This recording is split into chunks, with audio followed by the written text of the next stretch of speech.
Steps into it. Pass is caught. Diggs! Sideline! Touchdown! Unbelievable! Vikings win it! Strap yourself in and get ready. And here we go! The leaders in fantasy football are incoming, giving you the ultimate insight to help you win your leagues and dominate your mates. You're now listening to the Insight NFL Show with your hosts, Guns and Maverick. Welcome to the NFL. Let's go! Let's go! Go!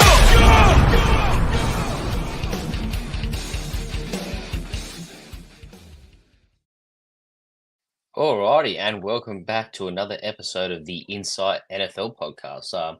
I'm your host, Nathan from Supercoach Guns, and as always, by my side, I've got Matt, aka NFL Maverick. Matt, how are you going? Fantastic, mate. We got 3 days to go until the first kickoff with the new rules as such. We kicked, mate.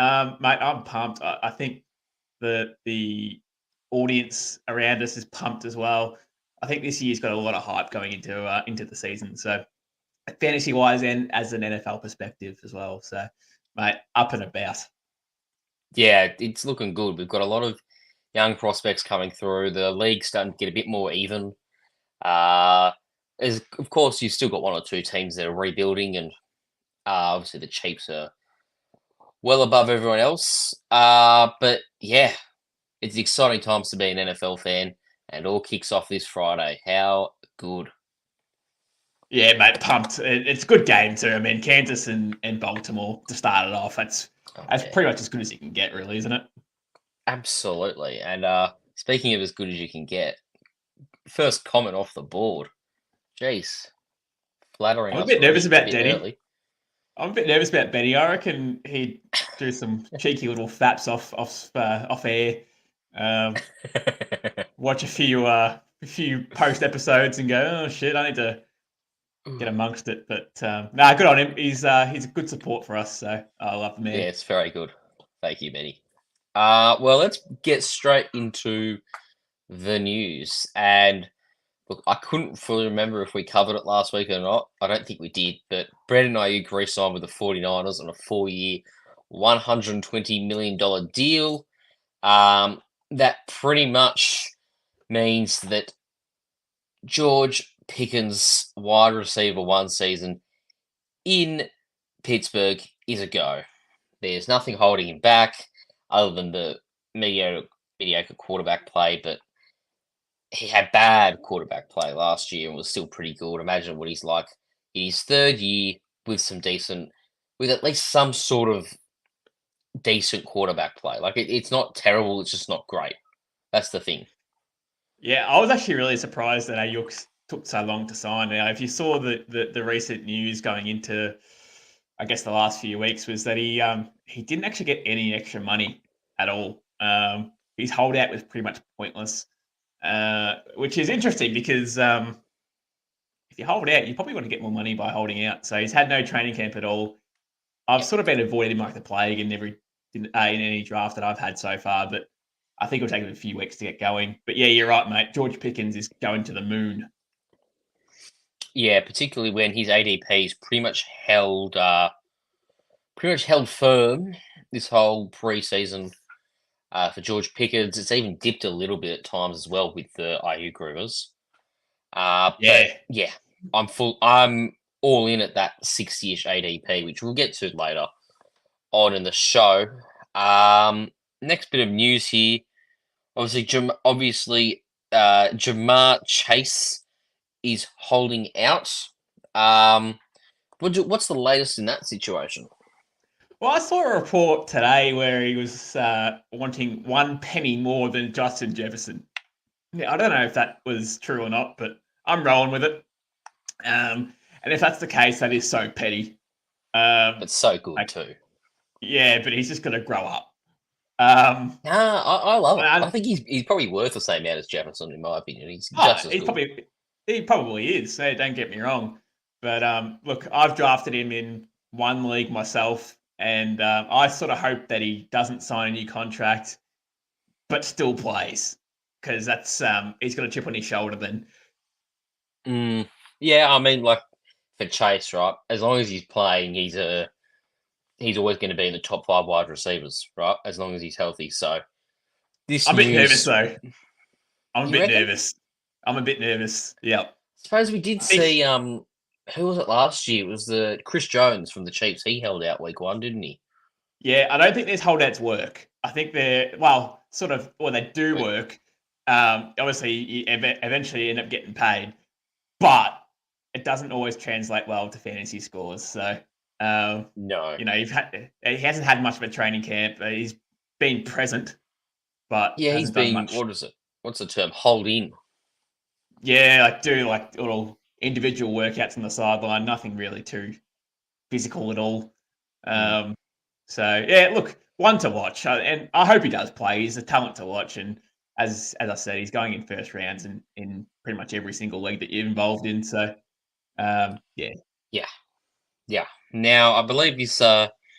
I didn't check the news notes that we wrote up before I went in here, but you've still somehow managed to sneak the Cowboys into it. All right, tell me what's your news. yeah. CD Lamb signed a new contract, 4 years. I can't remember the money. It was 128 million or something like that, 130 million, whatever it was. Hadn't had a training camp. Has really been holding out. Hasn't really done anything at all, but he's looking jacked. He's been working at the gym and looking good. So, look, for the Cowboys, they had to do that signing. That was a no-brainer for mine. But it's good to have him back. It's good to have him back. Well, yeah. I mean, it obviously the Cowboys desperately needed him because otherwise you're looking at Brandon Cooks and Jalen Tolbert as your 2 frontline receivers. That's pretty grim. So Yeah, CD Lamb is an integral part to this team. it's one to build around. He's one to build around, and they have, right? Yeah. So good for the Cowboys. Now the next step is to secure their quarterback. That's going to be pretty tough, I reckon. Depending on who that is, yeah. It sounds like they're in no rush for Dak, though. So I'm okay with that. Yeah, well, it depends on what the alternatives are outside of Dak, right? Like the quarterback market's pretty quiet unless you're drafting someone next year. And you'd have to have a really bad year this year to get a top prospect because we're looking at a reasonably weak class outside of, say, Shedeur Sanders, Quinn Ewers, and Travis Hunter probably is the big name picks right now. Yeah, I just don't know if he's worth the $55 million a year roundabout numbers. He's not. And he's signing him for a long-term deal as well. It's just, I don't know, it's just insanity to me. But anyway, look, someone will sign him. He'll get paid somewhere. And if he goes somewhere else, maybe he might be successful somewhere else. But at the moment, it's not really working for the Cowboys. So we'll watch this space. Hear me out. Imagine he goes to the Giants and you're playing him twice a year. I mean, him and Malik Neighbors. That'd be that'd be very fantastic for Malik Neighbors. He's a great fantasy asset. He's just not a good NFL QB. No. Anyway, next bit of news here. Jerome Ford. I mean, he might be the cheapest every down back you can actually get now. We're talking 11th round ADP for him. No doubt 90% of the drafts you're going to do this season have already been done. So if you've drafted him in the 11th round, congratulations. You have a 3 down back. Probably for the majority of this season. Now that Nick Chubb's starting on PUP, they're not going to rush him in. I think a lesser man would have called it a day after the injury that Nick Chubb had. So is he going to return to peak Nick Chubb? I would say closer to not. I hope he does, though, because prime Nick Chubb was just something else. I've been trying to target Jerome Ford wherever I can. I've always been holding on a bit too long. I'm in 8 leagues and I had not drafted him in any of them. I'm really disappointed in that too because I just thought maybe one more round I can just get Jerome Ford. Nope, no good. Everyone's got the same sort of mindset. I'd be drafting. I've been seeing drafts where Nick Chubb's getting drafted before Jerome Ford. Well, which is so interesting. let's take the fact that he's currently being drafted in the 11th round out of the equation. Hmm. If you were to have your own, if you were to assign him your own value, what is the value you're assigning him in terms of what round would you take him in? Take him in. There you go. Well, I mean, there's probably no reason why he can't finish the top 24 RB at all, really.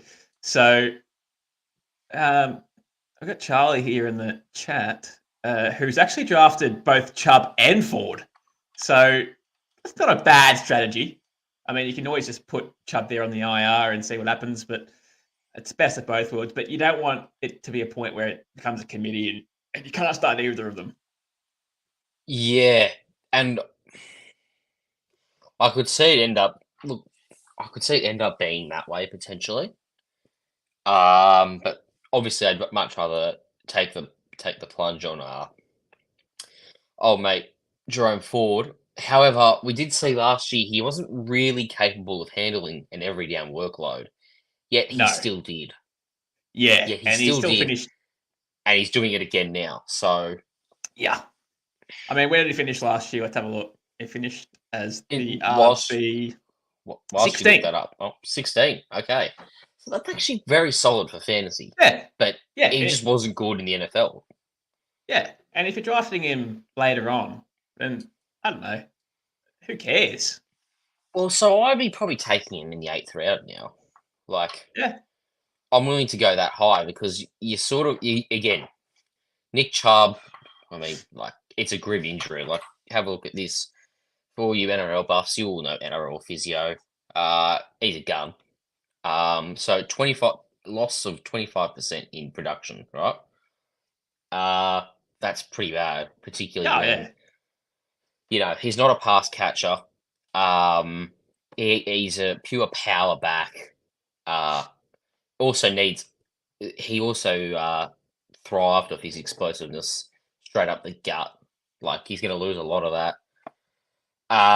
Yeah, we're probably looking at the downfall of Nick Chubb. But the question is Jerome Ford the guy? Look, probably not. I sort of think no, but at the same time, it's not going to be Deonta Foreman. It's not going to be Pierre Strong. So he's the guy for them this year, but he's not the guy for them long term. In Dynasty, his value hasn't changed for me personally. But in redraft, yeah, 8th round in my opinion. Yeah. Yeah, no, that's fair, mate. And as I said, he was pretty good last year, albeit not being able to handle a full workload. But as a pass catcher in itself, PPR leagues, mate, pretty gold. Yeah. Now, I had an absolute howler on social media last week. Yep, okay. When Brandon Ayuk signed 4 years, $120 million, I believe it read out, and I quote, Ricky Pearsall season's officially dead. Now, Ricky Pearsall is still alive. However, he did get shot. He's fine, released from hospital. Yeah, a bit of a howler of a call, and safe to say, Matt, you haven't let me forget about it. Yeah, look, it wasn't great. It's pretty ironic. But Oh, yeah. look, I hope the best for Ricky Pearsall. It's obviously a pretty crap thing to go through mentally and physically.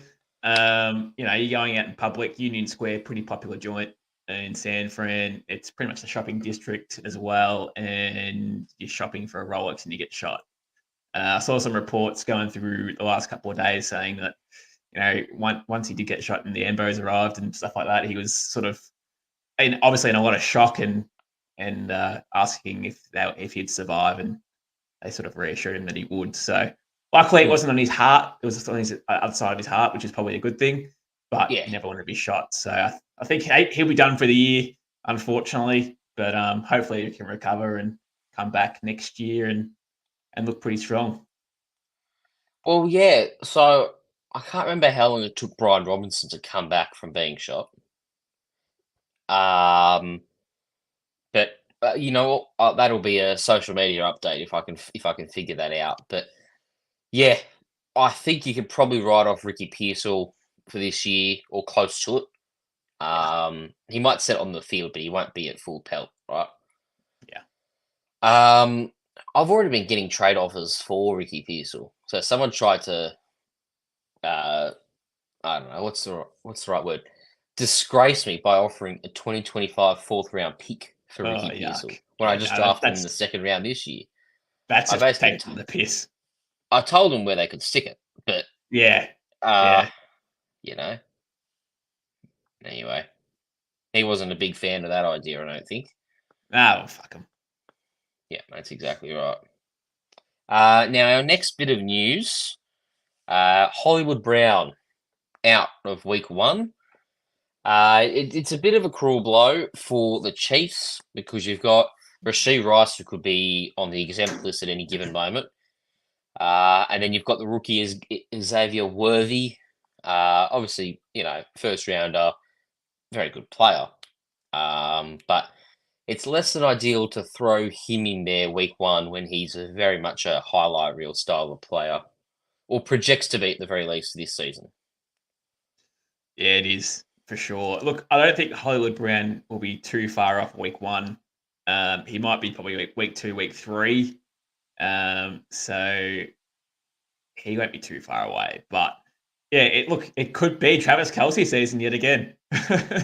Yeah. um, he's been dropping in drafts that I've seen, but it really could be Travis Kelsey season yet again. But he's got a lot of help there. Mahomes, like he's still got Sky Moore somehow sitting there, and what else have they got? Justin Well, Watson. Justin Watson, he's been solid-ish for them. Yeah. I think, Who's the and they've touchdown? got the Nicole Hardman. McCall Hartman, yeah, and they've got Smarj P. who they just signed from Denver. Look, they'll be fine Um, for a couple of weeks without Hollywood Brown. yeah, ooh, bold call, Kelsey drop off. What do you Well, think? he's getting old. It's not really a It's massive call. well, yeah, I suppose But it's yeah. it's Travis Kelsey, right? But he's 33, 34, something around that mark. So he's going to have to drop off eventually. He is. But what's a drop off for Travis Kelsey? I suppose is the question. Like, I don't know if he hasn't finished top 5 tight end. yeah, probably because he obviously legendary tight end already, right? So the standards he'll set for himself are probably going to be pretty high. Do you reckon we're only a couple of years away from the end of Travis Kelsey in the NFL? Yeah. Yeah. I thought it was actually going to be in the Super Bowl. He's going to announce his retirement, to be honest. He said multiple times that his body's banged up and he's getting over all the rehab and all the injuries and stuff like that. So he's not far off, mate. There you go. Outside of the top 10, he reckons. Oh, that's a massive call. Ooh. All right. I'm noting that one down, Ben. That's a Just massive no. one. Yeah. Final bit of news: Jacoby Brissett. Oh no, two more bits. Sorry, Jacoby Brissett's fine. Had a shoulder injury, but he's okay. He will start week one for the New England Patriots. Last week we said that Jacoby Brissett went down with a shoulder injury. We weren't sure on the severity at the time, but he's good to go, which means Drake May doesn't have to get exposed to that bad O-line early on. Yeah. Probably a good thing for him long term, short term for redraft owners or dynasty owners that really did need a quarterback to start this year. Probably not the greatest bit of news to hear that, but Brissett was pretty bad in the preseason. Yeah, it's just to protect Drake May. It's fine. I wouldn't be too worried about Drake May. In fact, I actually encourage this move. I'm really off every single part of the Patriots offense in fantasy. I'm not taking any of them for a redraft perspective. I'm completely out on them. If you want to take a hit on the Pats, or go for it. I'm not interested. But yeah, look, until maybe Drake May comes in and actually performs, is probably when I start getting someone interested in him. I've got one player we'll touch on later tonight in the undrafted gems, but from the Patriots offense, but we'll save that for then. Okay, now it's the last bit of news. Former Texans wide receiver Noah Brown, he got released last week. He signed with the Commanders, and he's projected to go into their wide receiver 2 role. Now, he is absolutely free in drafts. Now, in this offense, Jaden Daniels, he's a gun passer. He's not going to be slow out of the gates. As preseason was immediately clear in that regard, right? It can't all be Terry McLaurin. He can't put up 2,500 yards himself just to carry this offense along, right? Someone else is going to emerge. At the very least, one other person, possibly two. I think it could be Ben Sinnott that emerges, but it's having a veteran wide receiver like Noah Brown in there who had these big games with CJ Stroud last year. It fills me with a bit more confidence for Jaden Daniels. And in the last pick of the draft, not a terrible idea to go Noah Brown, I don't think. Yeah, I mean, he's done it before at the Texans. He's had some big games there. Now, they don't really have a wide receiver two until now, so it could be Noah Brown. I'm still not convinced it is, but there's a big chance it might be. So if we're talking undrafted gems, he's definitely one to watch. Yes. Well, you know what? Let's get straight into the undrafted gems. Who's first on your list? So, just for context, what we mean by undrafted gems is guys that haven't been drafted in majority of your leagues. We're talking, I don't know, we're talking at least 30, 40% of leagues. Oh, well, 50% minimum of leagues, and guys that you would take and put in your watch list to watch moving forward. So, Yes. my first undrafted gem, and I really like this guy, man. I really like him for Dynasty, but I don't mind him for redraft either. It's Michael Wilson. This one's going to be a cheeky one. Yes, they've got Marvin Harrison, who is, yes, unproven, and Trey McBride. But this guy is the clear number 2, in my opinion. Zay Jones has been suspended for the first 4 or 5 weeks. I think it is 4 weeks, 5 weeks, whatever it is. Yeah. So he's irrelevant for them moving forward until then. This offense is going to be pretty good, but the defense is also going to be pretty fucking bad. Like they could have the worst defense in the league by a long shot. So negative game script, he'll be highly, highly involved, I think, Michael Wilson. And he's only been taken in he's only rostered in about 41% of teams at the moment. So I don't mind the look on Michael Wilson, and he's a second-year player coming into the league as well. So he's definitely one to watch for mine. Yeah, I don't mind the shout on Michael Wilson. Obviously, there's a bit of competition there. Like you've got, well, Greg Dortch, according to Ben. You've also got James Conner, who, yeah. They've also got James Conner, who they are looking to get involved in the passing game a bit more. But regardless, you know, if they're just absolutely hammering Marvin Harrison and Trey McBride in coverage, more often than not, Michael Wilson's probably going to be relatively unmarked. Yeah, it's not a terrible shout. I should mention, and I did say it to Ben on the socials today. When you first proposed the idea of undrafted gems, I thought you meant undrafted free agents. So I really did get the I got the deep dive hat on ready to go, and well, as you will see, Carson Steele is the face of today's YouTube video, but that's who cares? That's all right.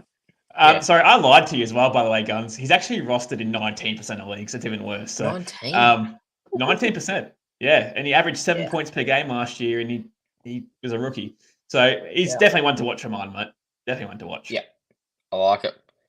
Well, I'll give you my first one, Justin Fields. Now, if you're talking about a proper sort of league-winning quarterback, he's not even starting, but I still think he could be a league-winning quarterback because we're talking about a guy who's got an ADP of 208, right, in a 1 QB league.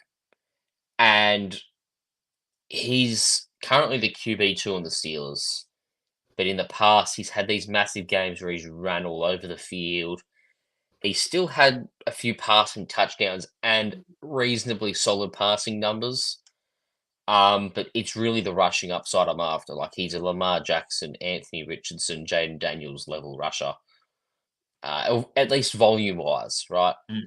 But he's a proper rushing quarterback. I think we're going to see him at some point this season. I don't think he's going to be on the bench for all 17 games. And with Russell Wilson starting for the first bit of this season, I suspect a switch will be made at some point during the halfway point if things aren't panning out, and I don't think they will be. And that's when Justin Fields wins you your league, potentially. Yeah, mate, it's honestly, this is a great shout, especially for one QB. Well, even for Superflex leagues, because I imagine he'd be on waivers in pretty much nearly every league. It'd be bold to take him this and stash him for that long. But I agree, mate. I think this team is probably going to be very mediocre at best, and they're going to try something different for sure. Justin Fields has to play at some point. He's in his 5th year this year, so if the Steelers want to keep him, they're going to have to play him at some point. Otherwise, he'll piss off somewhere else, and maybe he'll start somewhere else. But I do think he's a starting caliber QB somewhere. Yeah, and I agree. And I think he has the opportunity to make Pittsburgh his home, and I think Pittsburgh will give him a chance at some point this year. Now, next on your list, well, I believe you're predicting that there will be a diamond emerging from the rough that is the Broncos backfield. Who is it? Yeah, it's going to pain me to say this because I do have Javonte Williams in a couple of leagues, but one to watch definitely has to be Jaleel McLaughlin. He's in a scheme where they just love dumping off to running backs, and that is Jaleel to a T. He's a pass catching back. He's a bit small. He's 5'7", 187 pounds. He probably can't really do the full share of the workload, but mate, when he had the chance last year, he was dynamite. 2 games in a row, we finished RB8 and RB9 at 10 yards, 8 to 10 yards per carry. So very limited numbers, but still involved. So if there's a Javonte injury, if there is speculation that Javonte isn't really working out for them, this guy's next in line, and Sean Payton just loves to use running backs. So he's definitely one to watch for mine. Yeah, so he's definitely got the most upside in terms of his current draft position and skill set. Like he's definitely got a role in this offense. They've gotten rid of Samaje Perine from this backfield. We're looking at an RB1 of Javonte Williams, RB2 of Jaleel McLaughlin, and RB3 in Audric Estime. Now, for this year, I see it being more Jaleel McLaughlin and Javonte Williams. Next year, however, I think we're talking Audric Estime. And we'll cross that bridge when we get to it in a year's time. But Jaleel McLaughlin, I like the shout. I like the shout a lot because he's in 43% currently of teams, which is actually more than what I thought. Yeah. So that's probably last pick of the draft / waivers with that sort of ownership. Roundabouts. That's pretty good. Yeah. Now, I think you talked this guy up a couple of weeks ago on one of our pods. Rashad Bateman. Now, obviously, he's the wide receiver 2 on the Baltimore Ravens. First round pick back in 2021. He's had some pretty solid production in the past. And when you're the wide receiver 2 on an AFC championship level team with Lamar Jackson at quarterback, it feels a bit criminal to say that he has an ADP of 211, right? Because he could put up some top 36 numbers, which is probably around 10-ish points, 10 to 11 points a game. I think that's very doable for Rashad Bateman. Because you've got, I understand you have Zay Flowers, you have Mark Andrews, and you're going to get creative with Isaiah Likely, but you don't really have a pass catching back that you're always going to use. Like, sure, they have Justice Hill, but you're not always going to use him. Not many opportunities for check downs. Maybe that's where Isaiah Likely comes in. Okay, well, basically Isaiah Likely is taking running back catches then. Then you're looking at, at worst, third in line for targets is Rashad Bateman, right? It's pretty solid for a guy with an ADP of over 200, meaning very rarely will he be drafted in your leagues unless it's a deep, deep roster. Would you say he's the third option? Probably. Tied with Likely. Or would you say that Lamar Jackson's rushing ability would put him ahead, obviously, of Bateman, I suppose, in terms of getting used. But I don't mind Bateman, mate, to be honest. It's a good shout. As you said, first round capital they used 2 years ago. He hasn't really panned out to this point, but they did make it a focus point over the offseason to get him more involved. He's 24, 6'1", 195. It's ready for this guy to explode, mate. Seriously, because it's either he's going to either make it or break it. So this is probably going to be the year that he has to really prove himself. Now, can Lamar Jackson support three offensive weapons in the air? That is yet to be seen, and still a massive question mark. I'm not a massive fan of Lamar Jackson's passing ability, but he does have the connection there with Zay Flowers and Mark Andrews. But we'll see how it goes, mate. He's definitely one to watch from mine. Put him in your watch list there and see how he goes. I'll quickly cover whilst we're talking about the Baltimore Ravens. What are you thinking about Keaton Mitchell this year? Obviously, he's starting the season on injured reserve or PUP or what have you, due to that ACL tear he suffered in November. But he was a very good change of pace back pre-injury. Very good. Again, he's a bit small. He's 5'8", 190 pounds. He's a bit small off a knee, but mate, as a change of pace running back, pass catching wise, not too bad, but it's Justice Hill doing that, right? You'd think so, but look, you'd probably stash him. If you got Derrick Henry in your squad, you definitely would stash him just in case. But yeah, no, that's not a bad shout. Yeah, I mean, I like it. Basically free again, right? So yeah, I don't know how much you're going to get from him in the first half of the season, but if anything happens to Derrick Henry late in you're in fantasy championships, it's not a terrible thing to have Keaton Mitchell, who could be doing almost every down. Yeah. Now your next guy is a bruiser from Buffalo. Who is it? Yeah, Ray Davis I've gone with as a nice little undrafted gem. Now, if there's any concern at all with James Cook taking goal line, this guy's going to definitely take it. And I think he actually will, to be honest. He's currently in 29% of rosters. This guy runs aggressively. There's a reason why they've taken him. Look, if I'm a James Cook owner and you've taken him as a high pick, I think it's pretty good. But otherwise, mate, this guy could take time off James Cook, if anything. So he's one to watch, mate. Seriously. 5'8", 220, just a big burly back that wants to bruise people.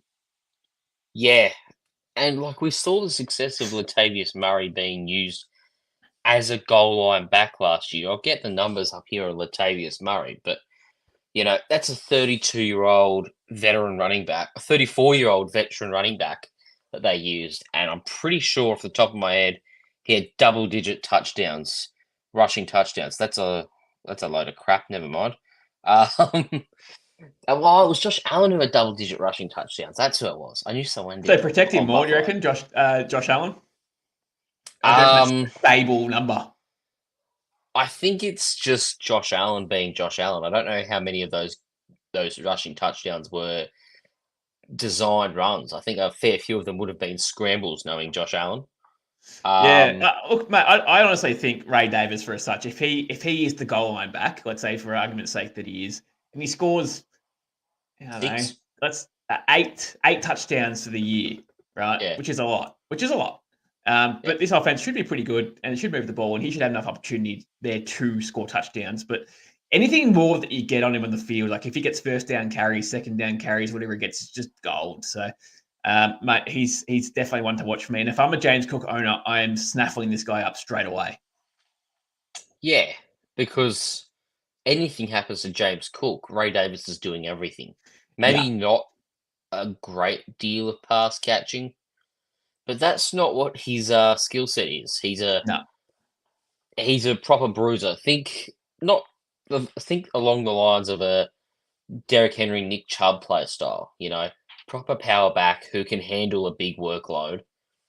But when it comes to passing downs, there's probably not much on offer from them. No. But mate, honestly, like as I said, 29% in sleeper leagues at the moment. Yeah, that is. I think it's honestly a pretty good shout. And there's potential that he might actually just become fantasy relevant at some Yeah, point. he could. Yeah, he could take over the backfield for sure. And yeah, I like the shout. He's going in a similar ADP to the Tyrone Tracy. But the ambiguity there with The goat. the GOAT Tyrone Tracy. He's not on this list because I'm drafting him too early. My number 3, Jatavian Sanders. Now, I've spoken about him probably more so early on in our preseason stuff, not as much of late. But we're talking about the starting tight end for the Carolina Panthers, we think. Even I don't know who else they have in their tight end room, but they're not notable names from memory. I think we're talking, I don't know, Tommy Tremble, maybe. He might be the current listed starting guy, but I don't. If it's gonna be him, it's not gonna be him for long. It's gonna be Jatavian Sanders. He's a proper pass catching tight end, a very good pass catcher at that. His concern is that he's not an amazing blocker, but that just means they can be a bit creative in how they use him, right? In terms of pass catching. Tight ends and running backs. They're a young quarterback's best friend. And Bryce Young entering his second season, he's looking to have a big improvement off last year where he was a bit slow. Tight end, a sure-handed tight end as well in Jatavian Sanders. That's pretty good stuff. Again, as I say, very highly regarded pass catcher in college. He does need to translate that to the NFL. That's a question mark, but his ADP right now is 221. And when we're talking about starting tight ends, he might be more consistently open than someone like an Adam Thielen or Xavier Leggett. I'm still assuming that Deontay Johnson's going to be throwing the ball close to 150 times this year. But Sanders, there's no reason he can't sneak his way to 70, 80 targets this year. Yeah. And look, to be honest with you, mate, I generally speaking, I don't really love rookie tight ends. But in saying that, they have been getting better and better every year. I don't know where this is coming from. This is transcending to a new level now. But yeah, definitely one to watch, mate. There's no one else there just really take snaps off him. You're right. The tight end 2 there is Tommy Tremble. So it was a good shout by you. Thank you. But yeah. Look, blocking wise in fantasy, I couldn't give a rat's ass unless it keeps him off the field. If he's on the field and he's running routes and he's targeted, that's all I care about. Yeah. But yeah, look, at the same time, if he's not blocking, he's going to be off the field. So they sort of hate that. But look, it's fine, mate. There's not really, they've got a few options, Carolina now in the passing game, and he's just another one there for Bryce Young. So big physical tight end, big boy, one to watch. Yeah.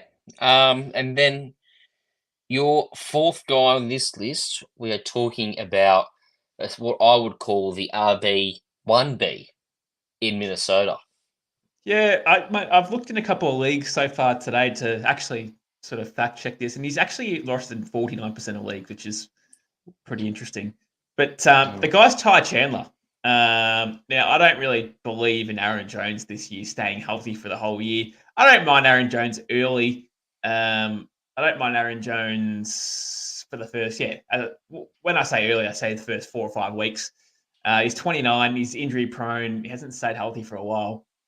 But this guy is young. He's going to his 3rd year this year.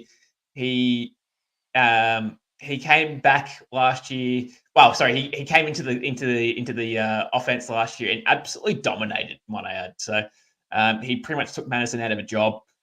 And where was it? Like second half of the year, he was pretty much nearly playable in most of your leagues. So I'd be targeting Ty Chandler. If he's on your waivers, pick him up immediately. He should not be there.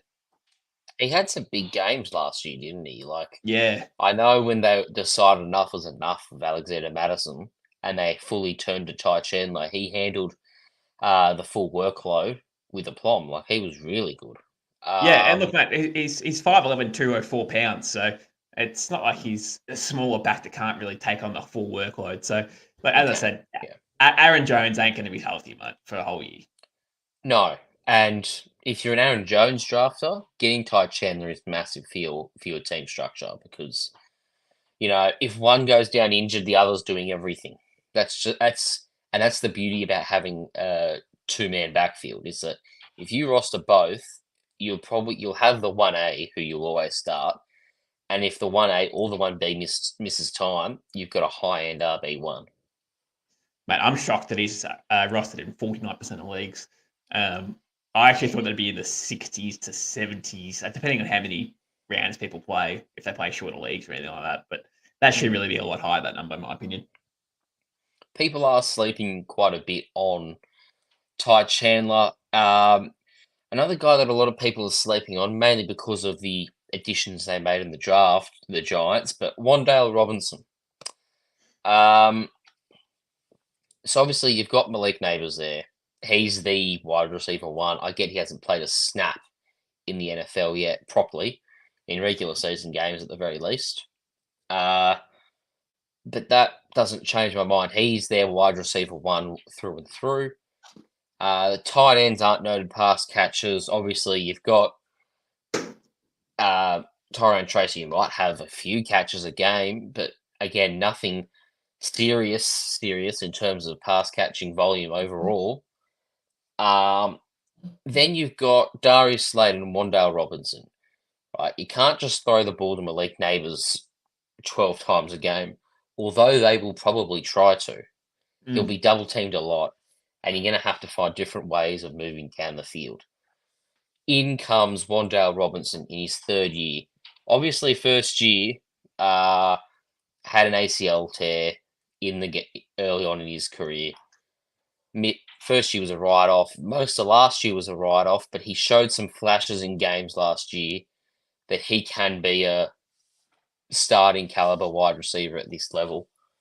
An ADP of 219. We're looking at a third-year breakout. Again, quite a nice risk to take. Third year breakout. That's usually the year they break out is their third year. I think the number was at 37% of players break out in their third year. So, mate, not a bad shout, Wan'Dale Robinson. He was a former first round pick as well, from memory. Was he? I'm pretty sure he was. I'll check. That could have been Kadarius Toney. They took another one. I'm fairly certain it was Wan'Dale Robinson. Round 2, early second round pick. Close enough. But yeah, no, he's one to watch, mate. I think Danny Dimes can support a couple of options on the offense. I don't like him as a QB, but as a fantasy option, he did finish QB7 or QB8 the year before his ACL tear. So it's yuck, but it's not horrendous. But no, mate, this guy could break out. Malik Neighbors is obviously the number one. There's no question about that. But Wan'Dale is the number 2 in my opinion. They've had enough of Darius Slayton there to realize that he's not the option. He's probably the number 3, maybe number 4, probably number 3. But yeah, Wan'Dale's the one, mate, for real, true breakout potential. Yeah, I agree because Slayton, he's a solid contributor, but he's not much more than that. Yeah. You can get some above average production out of Wan'Dale Robinson though. Yeah. Now, your last undrafted gem is an all-pro kick returner last year, I believe. Mate, I've gone a bit left field on this one. I thought I had a bit of fun with the last one.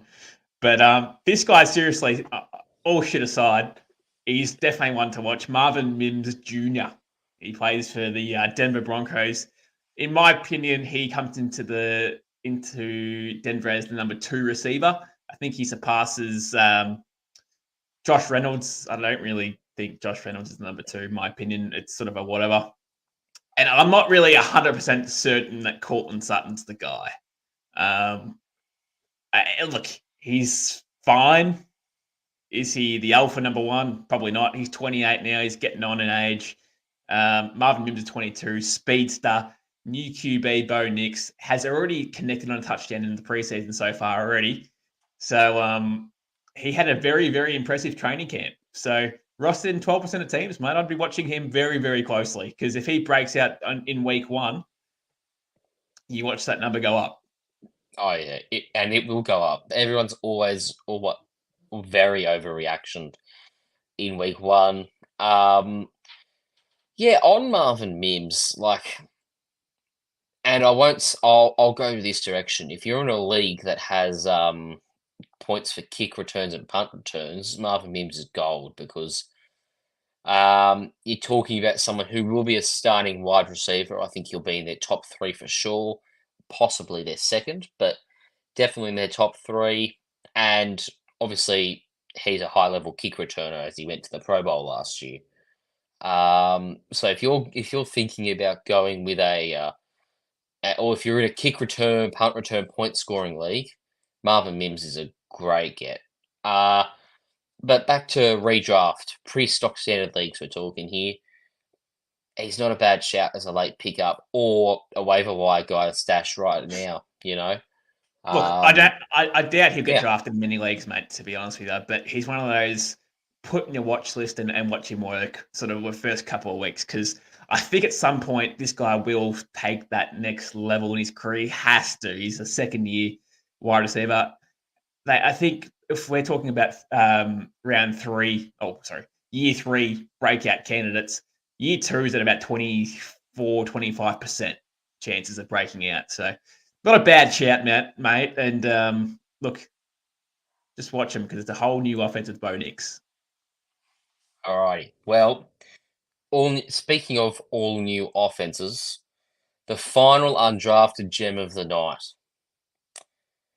Javon Baker from the New England Patriots. I'd said I'd mention a Patriots player in tonight's episode, and I have here.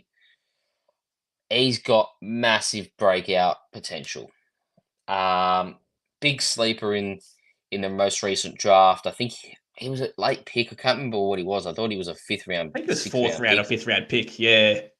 Yeah. But he has been the talk of the town in New England this preseason. 22 years old. He was drafted in the fourth round, 110th overall. Hyped up deluxe over training camp in what is a very, very shallow wide receiver room. We're talking about Jalen Polk. We think he's probably going to be their wide receiver one. Kendrick Bourne's on pup and is almost irrelevant for them this year. You've got Jamario Douglas, who was pretty solid. And then there's nothing, right? Then it's Javon Baker, right? So Javon Baker is going to be a starting wide receiver, I would say, this year. And is he more likely to overtake Demario Douglas?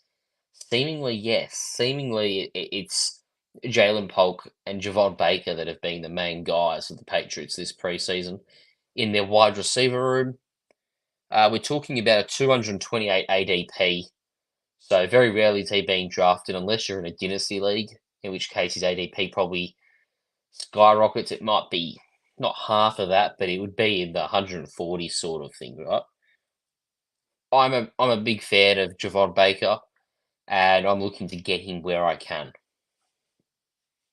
It's crazy. It's crazy, man. It's I'm just looking at their depth chart. He's now listed as the wide receiver 2 currently.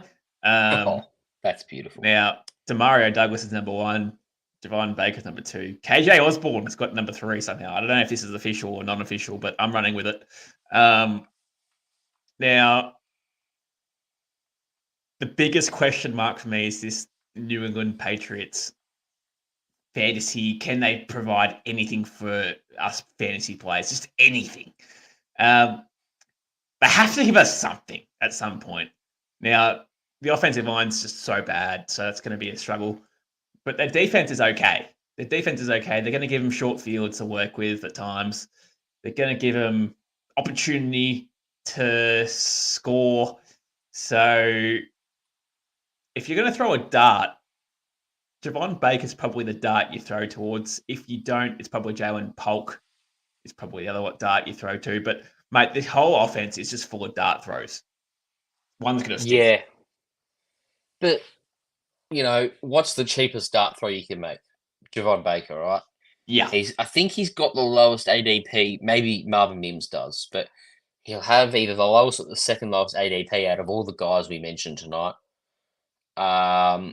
I'd say he almost has the most upside, but that's probably Justin Fields or someone like a Ray Davis if anything happens to James Cook. But we're talking about a big time wide receiver could form a very long time partnership with Drake May. Best case scenario. But yeah, very solid and very cheap as well. Yeah, mate, that's for sure. He's worth nothing. Look, Demario Douglas currently is the wide receiver one on the Patriots team, and he's pretty much on the waivers in most leagues. So, Exactly. 25% rostered. So, mate, someone's going to provide something. Yep, that's right. So yeah, let's have a look at a couple of questions to round out the show. Here you go. This one comes in from Matt.